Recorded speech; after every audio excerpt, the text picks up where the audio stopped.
Hey, welcome back to my channel. Right now I'm in the 798 Art District or 798 Art Zone, however you want to call it. You can just say 798, like the number here. Everybody knows what you're talking about because it is such a trending area today for young people to spend the weekend visiting some galleries, walking their dogs, or just having a good time with their families. It's like a commercial leisure place right now. It wasn't like this when I first came here in the early millennium, but of course it wasn't like this in the very beginning anyway, right? It was built, as you can see, some pipes behind me and the chimneys and the factory warehouses. It was built as a factory complex in the early 50s by the Eastern Germans, the Russians, together with the Chinese. But then it was abandoned. Nobody really came here until 2002, 2003, when young artists came here seeking for affordable studio space, followed by local gallerists, then followed by international blue chip galleries and collectors. And in 2006, 2007, it was like the hottest place to be for young artists to show their art and sell their art in Beijing. And today is like the biggest art complex in Beijing, probably in China as well, for the density of galleries. There are like over 250 galleries, I believe, in this area. Also, there are like a lot of shops and restaurants and cafes.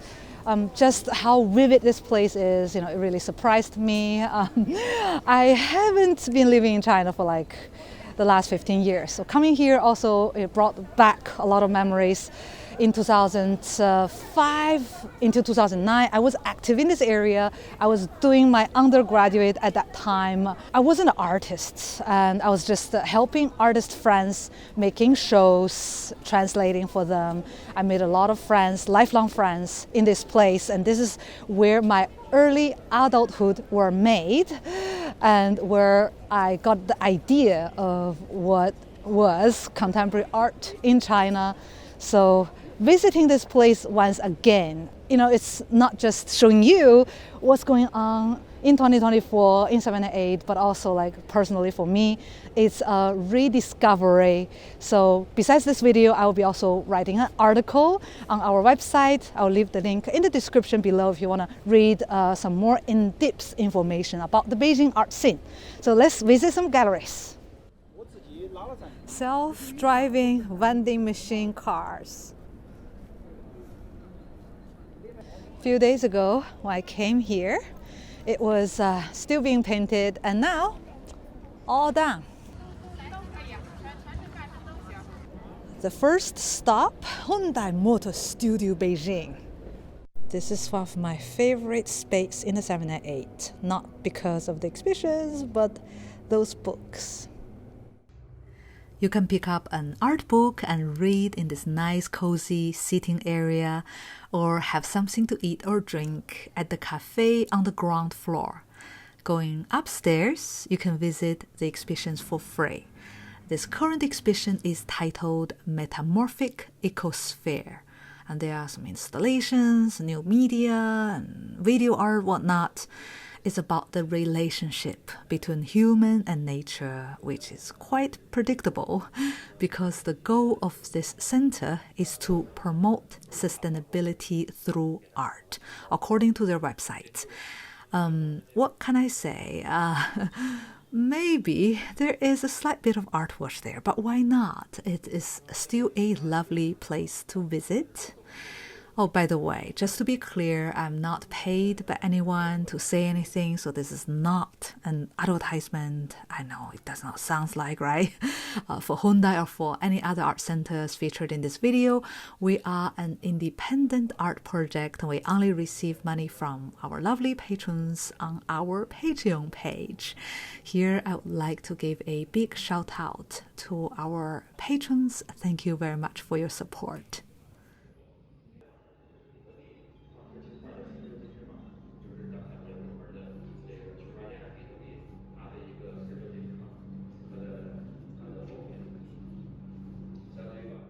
This is an iconic place. It's a toilet. The walls are made of mahjiangs.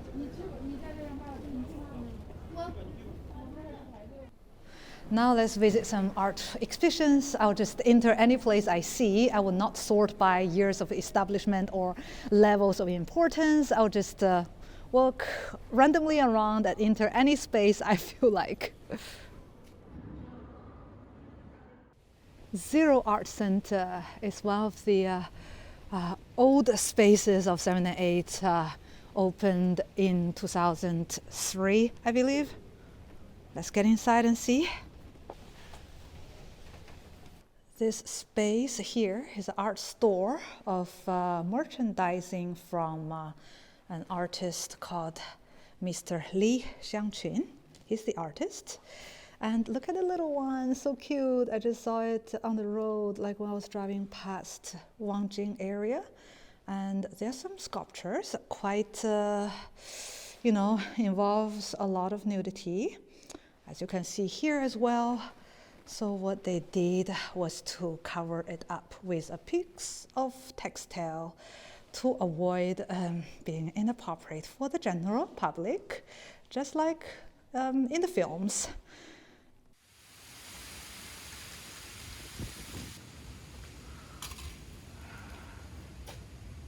Here we are in front of the Long March space, another iconic landmark in 7&8, established in 2002. It's one of the earliest centers in 7&8.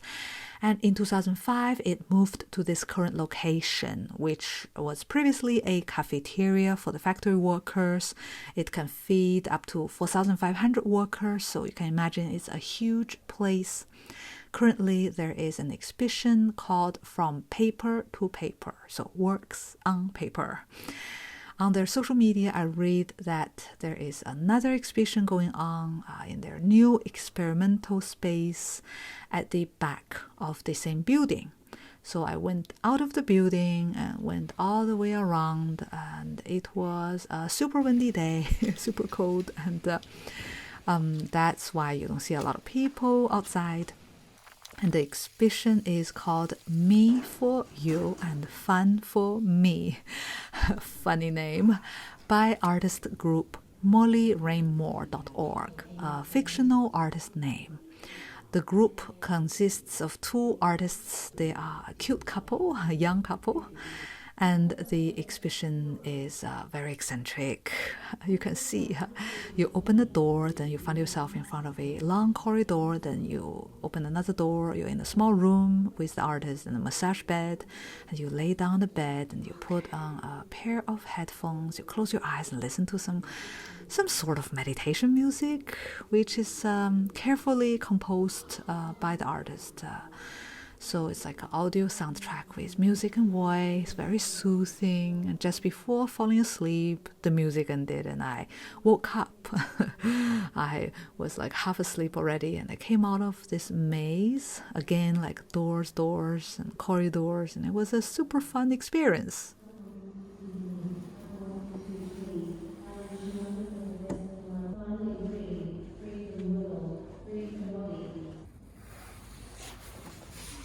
Egypt are united prison factories which you won't go to by child labor. The next stop I wanted to visit was the 7&8 factory, but I couldn't visit because it was not open after like a long walk to the 7&8 factory. It was closed. It just closed a big show called Cats of the East, a new media sort of art entertainment show. Seemed entertaining, but again, I missed it, so I have no idea what is going on with this space right now.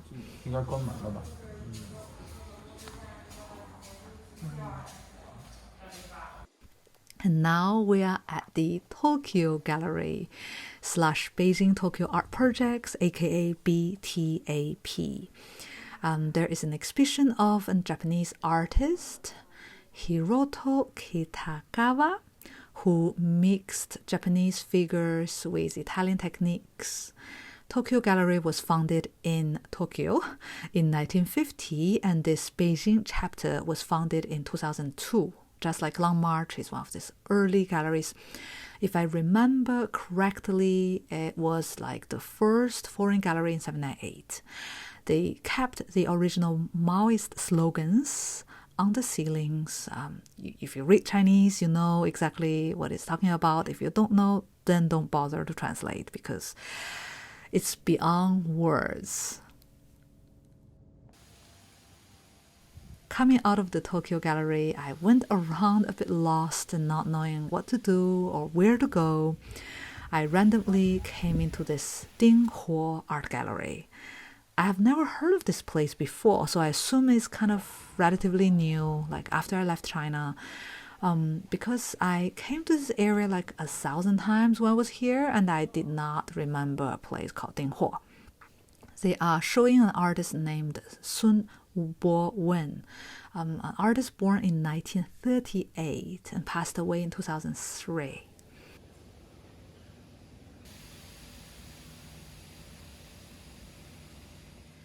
The next stop is the next door neighbor to Dinghuo, called the Whitestone Gallery. And there are many galleries like white something. So like white cube, white noise, white, stone. I was like, what is that?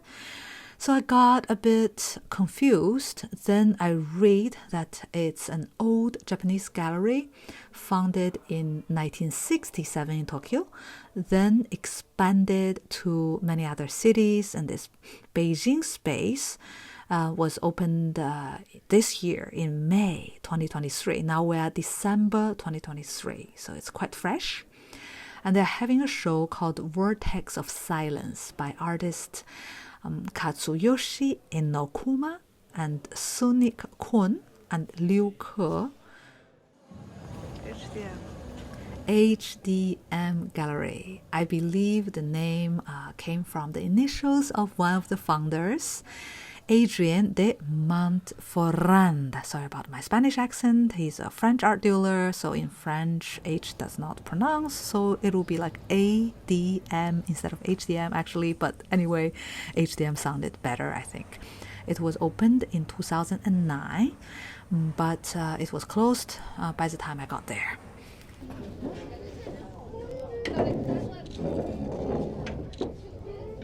Here I'm at the Cafe, the very first cafe in 788, founded by artist Huang Rui.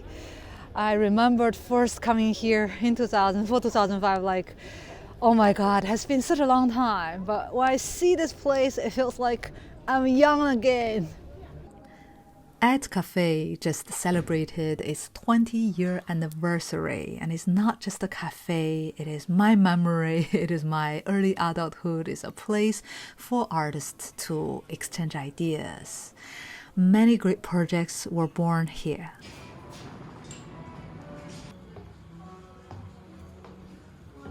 I remembered I was sitting upstairs in this couch having one of those little sandwiches. This place hasn't changed a bit. The only difference is the growing collection of the posters. As I was leaving, I came across artist Huang Rui. I knew him for almost 19 years, and he did not change a bit. And he was telling me about his projects, and we were chatting and having a coffee. And he was like telling me of this large installation he just did, and I was just wondering, like, I must ask. So I did. I was like, so what's your secret to aging gracefully? Because he did not age. And he said, meditation every day, brisk walking, and living a healthy lifestyle. So he is officially my fitness goal. The next stop, Triumph Gallery. It was founded in 2007, so it's one of those early days galleries. It specializes in contemporary and 20th century Chinese art. I have heard about it, but I don't think I've been to the gallery space. I did not expect it to be so spacious. I read on their website that the gallery was like expanded in 2014 with a total of 5 exhibition halls, more than 700 square meters. So it's a large space. And this exhibition is titled In Search of Lost Time by artist Wang Yabin. In Search of Lost Time. That's exactly what I'm doing here in 798. Searching for the lost time.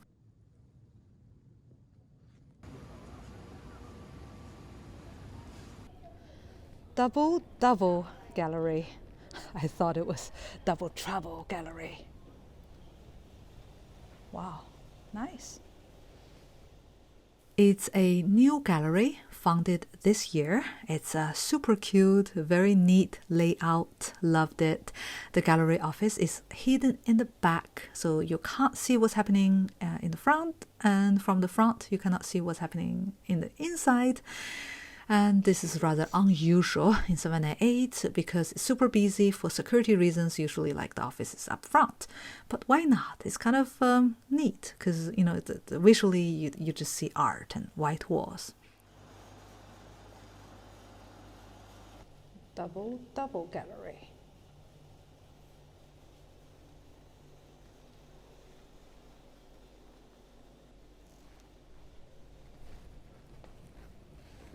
Here are some strange, broken, abandoned places waiting for new tenants and new projects.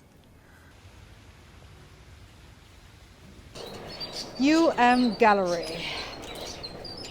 It's a print gallery. Well, obviously, prints.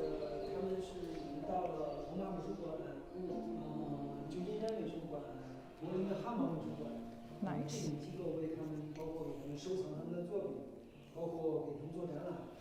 890 yuan. It's on the expensive end, I must say. A Dutch artist. Look what I found, an old poster of an old show. Our next stop is the SoHo Art Center. It's a large space that I have not yet visited. I heard it's over 1,300 square meters, so it's enormous. It's renovated in 2022, and this exhibition is about feminine figures. I'm sure it's worth visiting, but it's not my cup of tea.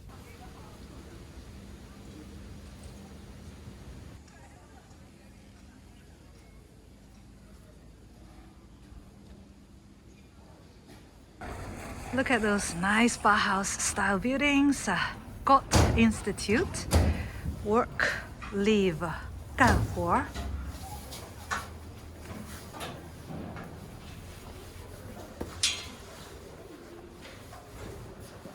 This project is curated by a very interesting organization called Social Sensibility R&D Department, run by a good old friend of mine, Alessandro Rolandi.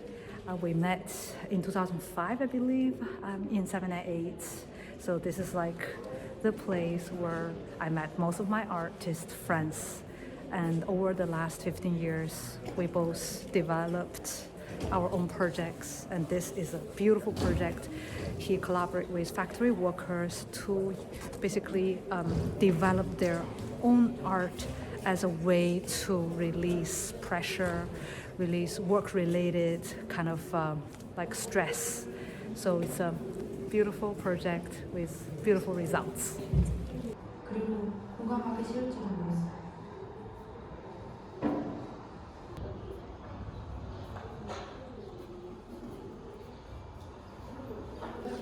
의자나 의도를 위한 시신이 아니라 연락을 위한 대기상 특히 치마를 입을 때 더욱 조심해야 한다. Here we are at the famous Red Gates Gallery. It was founded in 1991 as one of the first, if not the first, contemporary art gallery in China. I'm so happy to see it's still open because I heard that it was closed last year. It was having this countdown shows, and now it's open. Oh my God, I think it's Brian. Oh my God, hi. Well, we didn't close. So we had another 6 months to go out gracefully. And then 798 approached us to stay, so through this year. And now we're here for one more year as well, to see what happens, because there's no business around. Right? You know, it's very hard to sell at the moment. So that's virtually 4 years of COVID effect. And many of our clients have left China. And now with the economic situation, Chinese clients are keeping their hands in their pockets. They don't want to spend money. So it's been very hard for many of the galleries.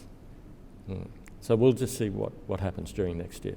Well, in 2006, we had a space here as well. So, and then at the financial crisis, we decided we'll just go back to the Watchtower. And then in 2017, the Bureau of Cultural Relics said to all of the commercial tenants in the historical buildings, you have to move on at the end of your lease. So that's at the end of 2017 we came here, and this was the first space that 798 showed us. And as I walked in, I just said yes. It was perfect for what I wanted. And even though it's only 100 square meters, it looks much bigger. And so it works very well, and all the artists like this space as well. Artists will be defeated. It was such a nice surprise to meet the legendary Brian Wallace. I could not contain my joy. It's definitely made my day.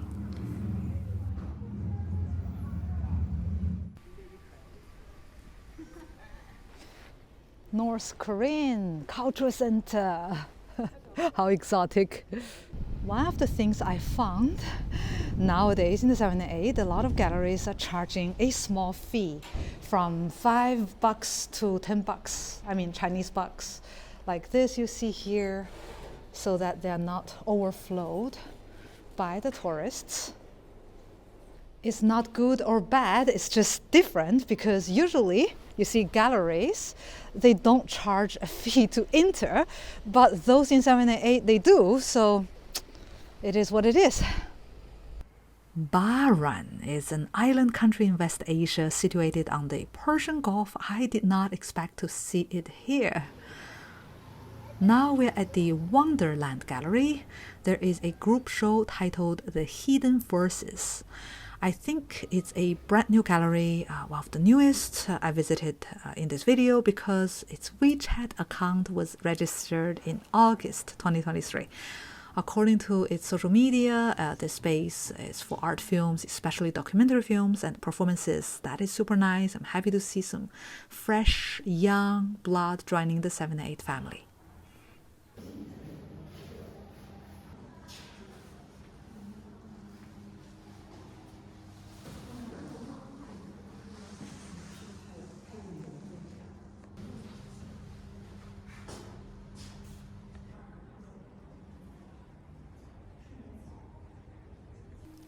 Now we're at the Danish Culture Center. It's Denmark's official platform for the exchange of culture and art in China.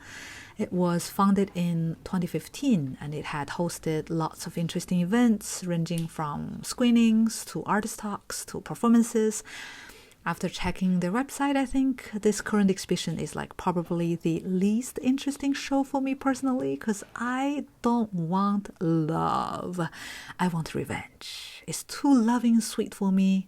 Just kidding. Anyway, it seems like a great space for Chinese public to get closer to Danish culture.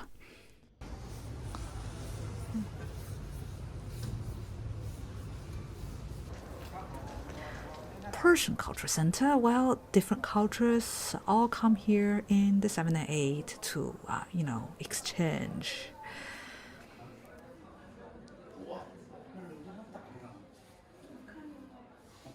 Here behind me, it was the Persian Art Center. There was the North Koreans, the Persians, and plenty of others like the Danish. I think 798 has become a place for cultural institutions to gain influence, to gain exposure, which is not entirely a bad thing, but it's different than I first came in 2004, 2005.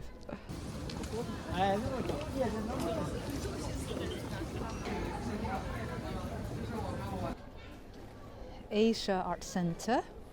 Another super important space in 798, as you can see, for a fee.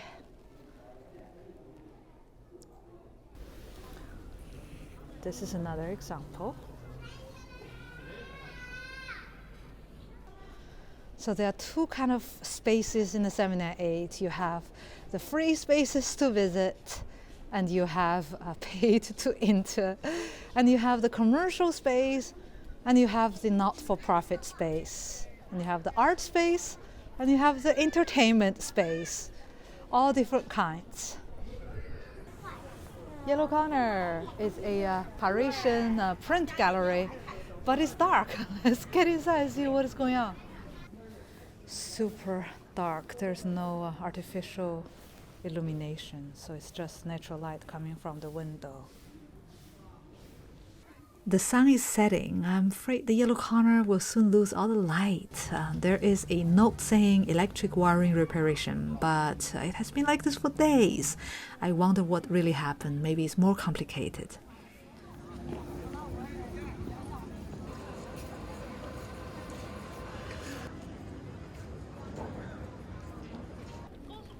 Now it's a restaurant. There are a lot of restaurants. I think there are more restaurants than art places now. Now we're in front of the UCCA, Ullens Center for Contemporary Art, a landmark in 798.